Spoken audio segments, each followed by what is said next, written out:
쟁기를 잡고, 손에 쟁기를 잡고, 이 제목으로 하나님 말씀 전하겠습니다.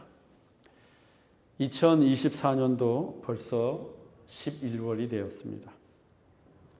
올해도 이제 2달밖에 남지 않았습니다. 지난 날들을 돌아보면 인생이 무엇인지 알게 됩니다.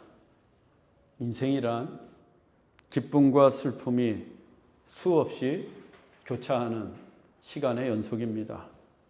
즉, 성공할 때가 있고 실패할 때도 있으며, 가슴 벅찬 기억이 있는가 하면 한없이 후회스러운 기억도 있습니다.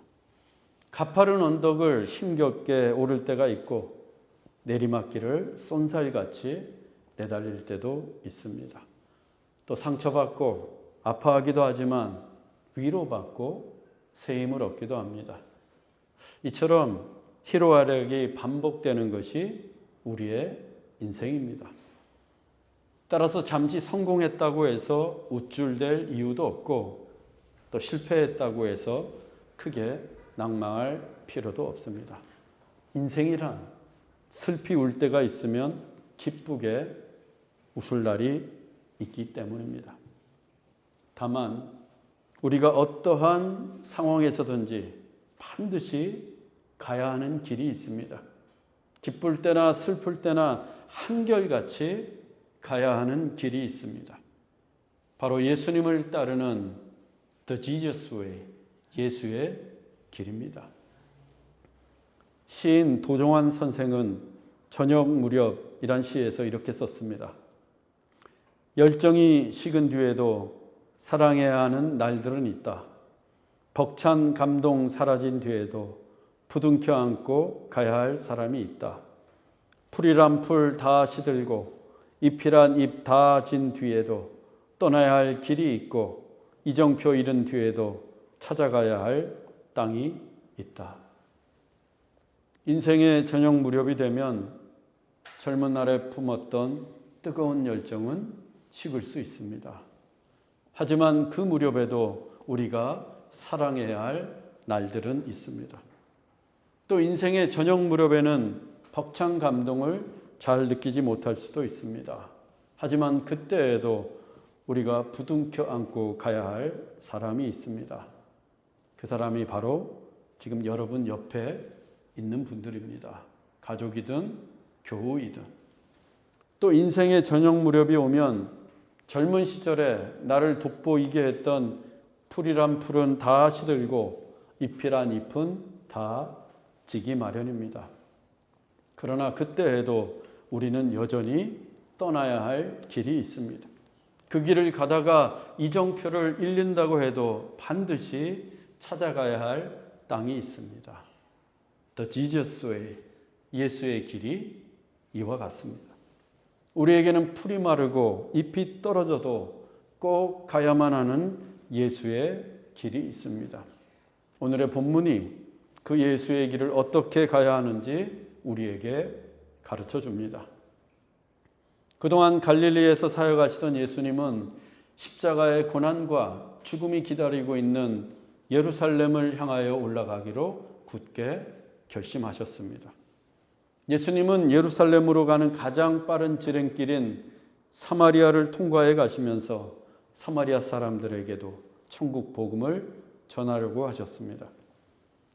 하지만 유대인에 대한 오랜 적대감 때문인지 사마리아 사람들은 예수님을 받아들이지 않았습니다. 예수님도 유대인이셨기 때문입니다. 이에 분개한 야고보와 요한이 하늘로부터 불을 명하여 사마리아 사람들을 멸하자고 했습니다. 예수님은 그런 제자들을 꾸짖고는 함께 다른 마을로 가셨습니다. 그리고 오늘의 본문이 이렇게 이어집니다. 본문 57절입니다. 길 가실 때에 어떤 사람이 여쭤오되 어디로 가시든지 나는 따르리이다. 예수님이 길 가실 때 어떤 사람이 여쭈기를 예수님이 어디로 가시든지 예수님을 따르겠다고 합니다. 예수의 길을 함께 가겠다는 것입니다. 어디든지. 같은 내용을 기록한 마태복음은 이 어떤 사람을 서기관이라고 밝히고 있습니다. 서기관은 대표적인 유대의 종교 지도자입니다. 그들은 유대 최고의 사법기구인 산헤드린의 공회원이었고 율법을 기록하고 연구하는 신학자요, 또 율법을 가르치는 교사였습니다. 당시 서기관은 누군가에게 고개를 숙이고 절을 하는 경우가 거의 없었습니다. 서기관의 사회적인 지위가 그만큼 높았기 때문입니다. 그런데 지금 그 서기관이 예수님을 따르겠다고 합니다. 예수님이 어디를 가시든지 따르겠다고 나섰습니다. 가난한 목수 출신인 예수를 유대 최고의 엘리트가 따르겠다고 하는 것은 분명 놀라운 결단입니다. 그런데 예수님은 그의 결단을 칭찬하신 게 아니라 아리송한 말씀으로 답하셨습니다. 본문 58절입니다. 예수께서 이르시되 여우도 굴이 있고 공중에 새도 집이 있으되 인자는 머리 둘 곳이 없도다 하시고, 여우가 아무리 들짐승이라고는 하지만 그들도 밤이 되면 편히 쉴 수 있는 굴이 있습니다. 공중을 나는 새도 지치고 힘들면 날개를 접고 쉴 수 있는 둥지가 있습니다. 하지만 인자는 머리 둘 곳이 없도다. 예수님은 어디에도 머리 둘 곳이 없다고 하십니다. 쉴 곳이 없다는 말씀입니다. 오늘 밤에 피곤한 다리를 뻗고 누울 집이 없다면, 작고 허름해도 머리 대고 누울 방 한 칸이 없다면 얼마나 고달프겠습니까? 그런데 예수님이 그렇다는 겁니다. 그동안 서기관 눈에는 병자를 고치고 오병이어의 기적을 행하고 귀신을 내어 쫓는 예수님의 권세와 능력은 참으로 놀라웠습니다. 그리고 수많은 사람들이 예수님을 쫓고 있습니다. 서기관 생각에 그 예수님과 함께라면 어디를 가든지 더 큰 성공과 지위가 보장될 것 같습니다. 또 병이 걸려도 먹을 게 없어도 문제될 게 없습니다. 귀신이 들려도 걱정이 없습니다. 예수님과 함께라면. 왜? 예수님이 고쳐주시고 기적을 행하실 것이기 때문입니다. 그래서 어디든 예수님을 따르겠다고 했던 것입니다. 맞습니다. 서기관의 생각이 다 맞습니다. 예수님과 함께라면 걱정할 게 없습니다. 그런데 예수님은 나를 따르는 것은 머리 둘 곳이 없는 삶이다 라고 말씀하십니다. 내가 나를 따르겠다고? 그 길은 쉽지 않아. 때론 거처도 없이 방황해야 하고 배척도 받아야 하고 고난도 당해야 해. 쉬고 싶어도 머리 둘 곳조차 없을 때가 있어. 그래도 정녕 나를 따르겠느냐? 이렇게 물으시는 겁니다. 여러분, 예수 믿으면 복 받는다고 합니다. 그 말이 맞아요. 예수님을 믿으면 천국의 복, 구원의 복, 영생의 복을 받습니다. 하지만 예수의 길을 가는 것은 결코 쉽지 않습니다. 예수 믿기는 쉬워도 예수의 길을 가는 건 어렵습니다.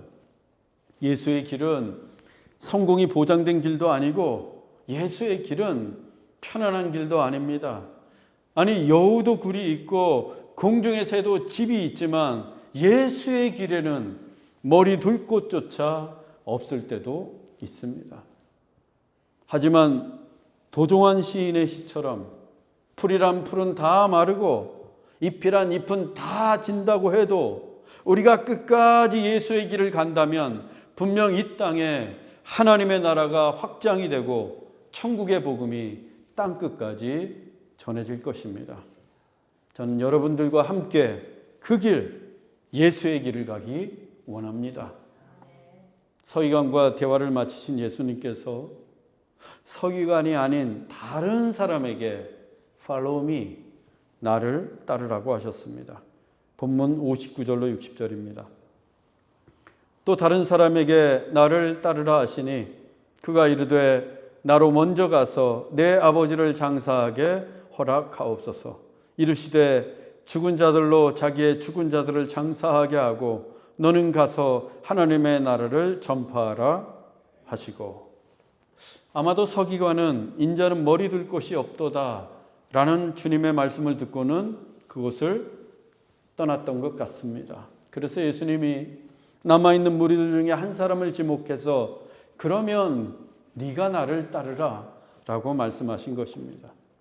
그런데 이 사람은 먼저 아버지의 장례를 치러야 한다고 말합니다. 나로 먼저 가서 내 아버지를 장사하게 허락하옵소서.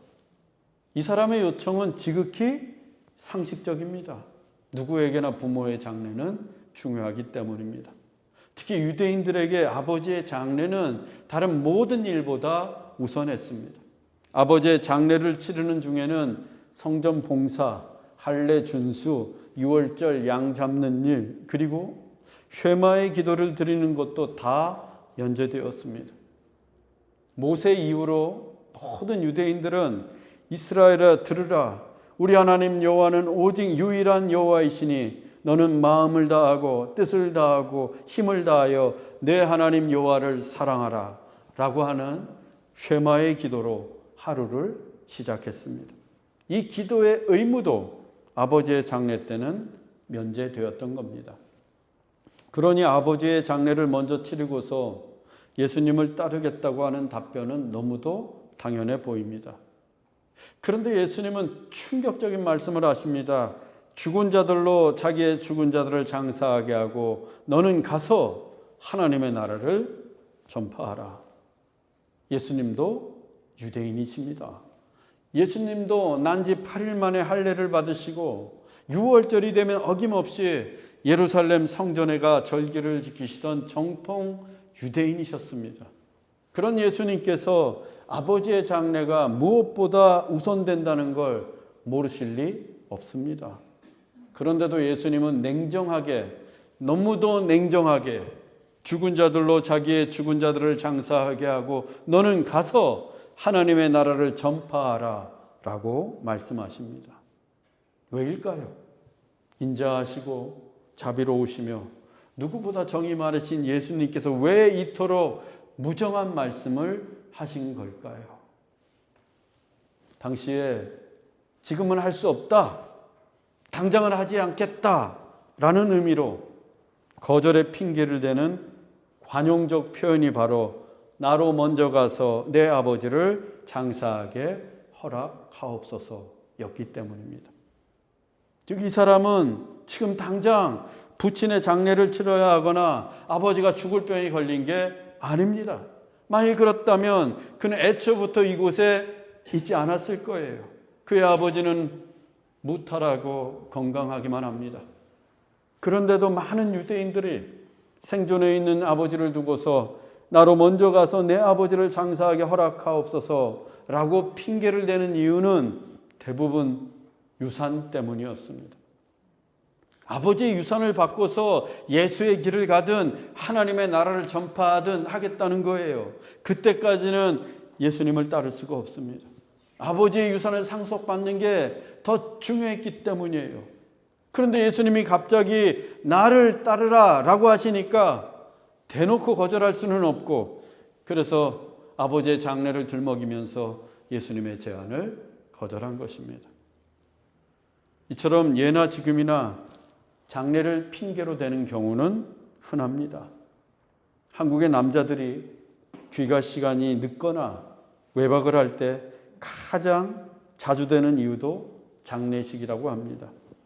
그런데 문제는 멀쩡히 살아계신 친구의 아버지가 죽었다 하고 아내는 모르겠지 하고 그분을 2번 죽이는 경우도 있습니다.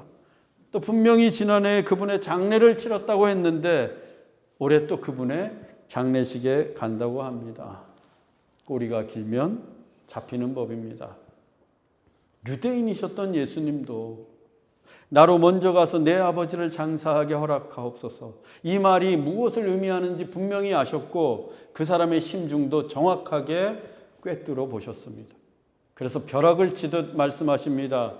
죽은 자들로 자기의 죽은 자들을 장사하게 하고 너는 가서 하나님의 나라를 전파하라.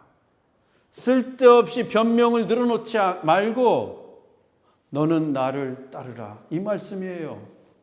죽은 자들은 다른 죽은 자들을 장사할 수 없습니다. 자기도 죽었는데 어떻게 남의 장례를 치를 수 있습니까?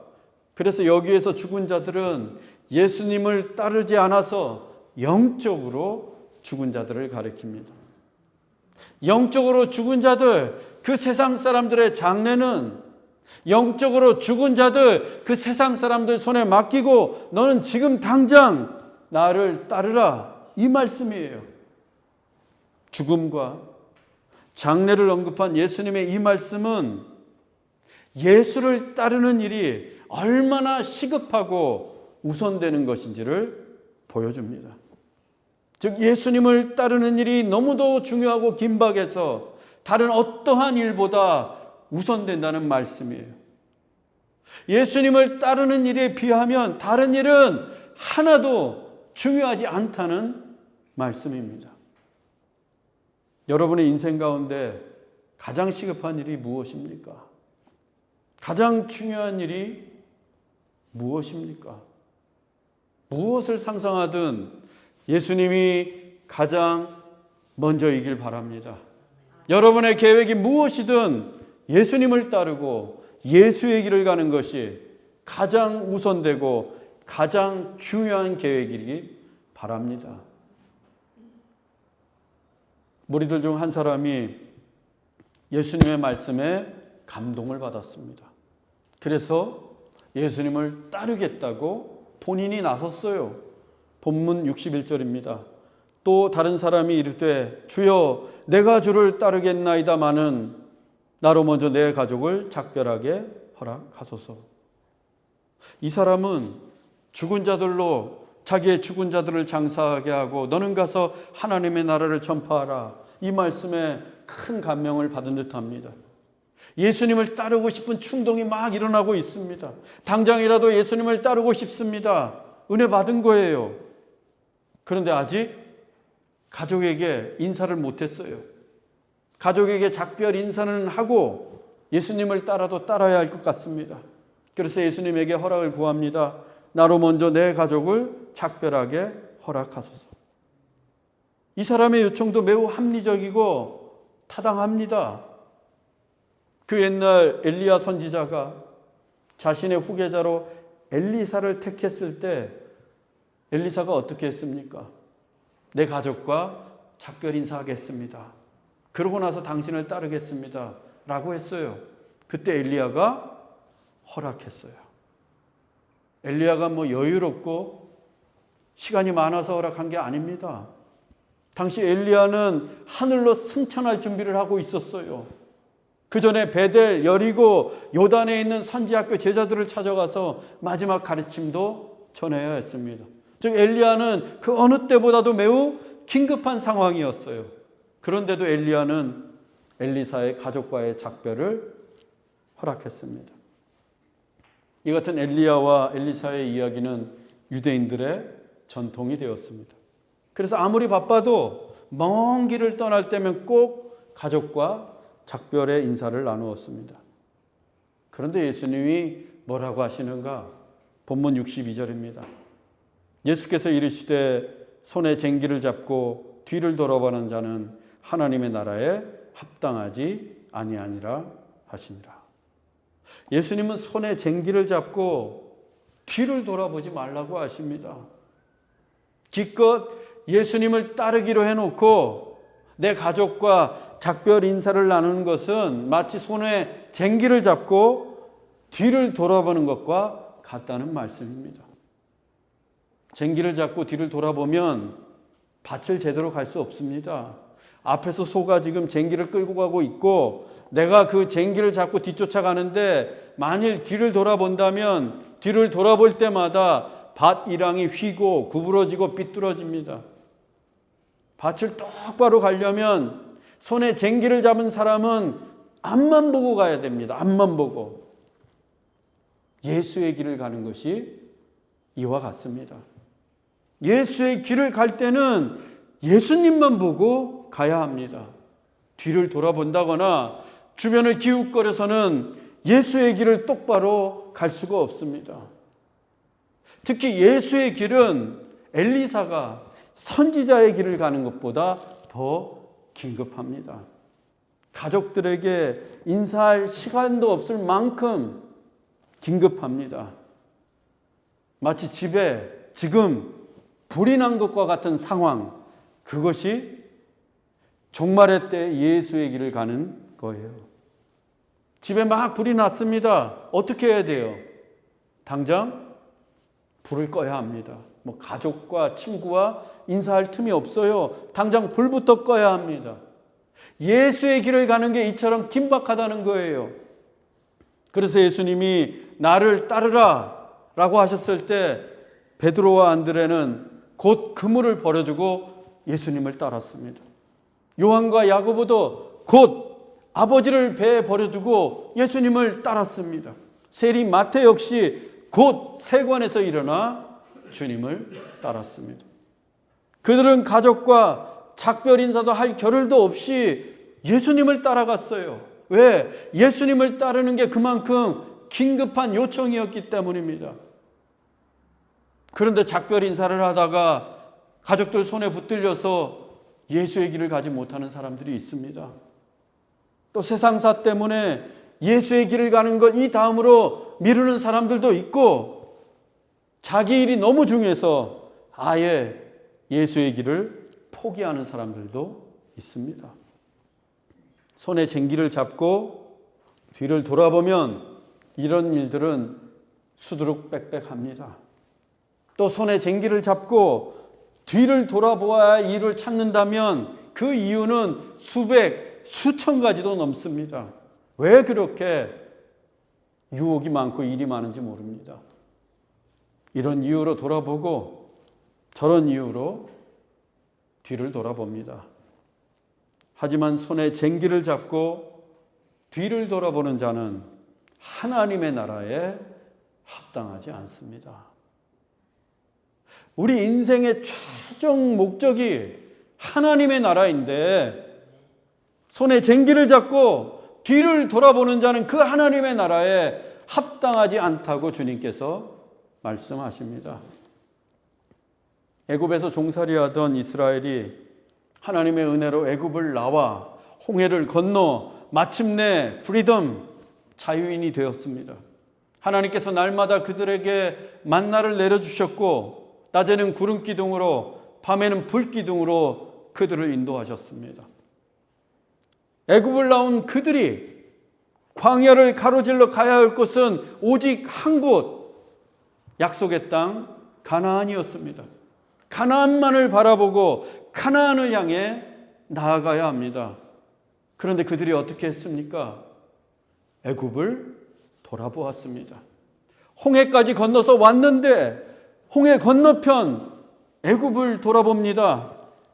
애굽의 고기 타는 냄새가 그립다고 하고 애굽의 생선, 오이, 참외를 그리워하고 심지어 애굽의 부추, 파, 마늘도 그리워합니다. 손에 쟁기를 잡고 가나안을 향해 가야 되는데 자꾸만 애굽을 돌아봅니다. 그때 애굽을 나온 사람이 남자 장정만 60만 명입니다. 그런데 그들 중 단 한 사람도 가나안 땅에 들어가지 못했습니다. 손에 쟁기를 잡고 뒤를 돌아보는 자는 하나님의 나라에 합당하지 아니하니라. 손에 쟁기를 잡았는데 자꾸만 뒤를 돌아보았기 때문입니다. 반면에 사도 바울은 어떻습니까? 그는 다메섹 도상에서 예수님을 만난 후로 단 한 번도 뒤를 돌아보지 않았습니다. 예수라는 쟁기를 손에 잡고는 오로지 예수님만 바라보며 예수의 길로만 다녔습니다. 그 길에서 바울은 강의 위험과 강도의 위험과 동족의 위험과 이방인의 위험과 시내의 위험과 광야의 위험과 바다의 위험을 당했고 또 여러 번 줄이고 목마르고 춥고 헐벗었습니다. 뿐만 아니라 유대인들에게서 40에서 하나 감은 매를 5번이나 맞았고 3번 태장을 맞았고 돌세례도 받았습니다. 또 배가 3번을 파손해서 일주일 밤낮을 깊은 바다에서 지내야 했습니다. 그때마다 바울이 얼마나 뒤를 돌아보고 싶었겠습니까? 고향에서의 안락한 삶, 예루살렘에서 잘 나가던 삶 돌아보고 싶지 않았겠어요? 예수의 길을 가는 게 이렇게 힘들고 고달프다면 누구라도 뒤를 돌아보고 싶지 않겠습니까? 하지만 바울은 결코 뒤를 돌아보지 않았고 오직 예수의 길로만 달려갔습니다. 그 바울이 인생 마지막에 쓴 서신서에 다음과 같은 글을 남겼습니다. 디모데후서 4장 7절로 8절입니다. 나는 선한 싸움을 싸우고 나의 달려갈 길을 마치고 믿음을 지켰으니 이제후로는 나를 위하여 의의 면류관이 예비되었으므로 주 곧 의로우신 재판장이 그날에 내게 주실 것이며. 바울은 손에 쟁기를 잡고 예수의 길을 갈 때 뒤를 돌아보지 않기 위해 매 순간 선한 싸움을 싸우며 끝내 믿음으로 달려갈 길을 마쳤다고 고백합니다. 예수의 길, 그 마지막 피니시 라인에 선 바울은 나를 위하여 의의 면류관이 예비되었다고 합니다. 그날의 의로운 재판장이신 주님께서 의의 면류관을 주실 거라고 바울은 확신합니다. 바울의 이 확신은 교만이나 착각이 아닙니다. 손에 쟁기를 잡고서 뒤를 돌아보지 않고 오직 한 길, 예수의 길로 달려갈 길을 마친 그의 눈앞에 하나님의 나라가 펼쳐졌기 때문입니다. 그 하나님의 나라 맨 앞에서 의의 면류관을 들고 바울을 향해 환한 미소를 지으시며 두 팔 벌려 기다리고 계신 주님을 바울이 보았기 때문입니다. 사랑하는 형제자매 여러분, 여러분은 인생의 마지막 길에서 무엇을 보기 원하십니까? 우리도 의의 면류관을 들고 우리를 기다리시는 주님을 보아야 하지 않겠습니까? 잊지 마십시오. 우리는 손에 쟁기를 잡고 예수의 길을 가는 사람들입니다. 결코 뒤를 돌아보지 마십시다. 주변을 기웃거리지도 마십시다. 오직 한 길, 예수의 길로만 달려가십시다. 그래서 하나님의 나라에서 두 팔 벌리고 우리를 기다리시는 주님을 볼 수 있기를 주 예수 그리스도의 이름으로 축원합니다. 기도하겠습니다. 사랑의 하나님, 우리는 손에 쟁기를 잡고 예수의 길을 가는 그리스도인임을 잊지 않게 하옵소서. 그 예수의 길에서 뒤를 돌아보지 않게 하옵소서. 유혹이 있고 옛 삶이 있고 미련이 남아 있더라도 손에 쟁기를 잡고는 결코 뒤를 돌아보지 않게 하옵소서. 오직 주님만을 보고 주님만을 따르게 하옵소서. 그래서 인생의 마지막 날 하나님의 나라에서 의의 면류관을 들고 우리를 기다리시는 주님을 보게 하옵소서. 길이요 진리요 생명이신 예수 그리스도의 이름으로 기도하옵나이다. 아멘.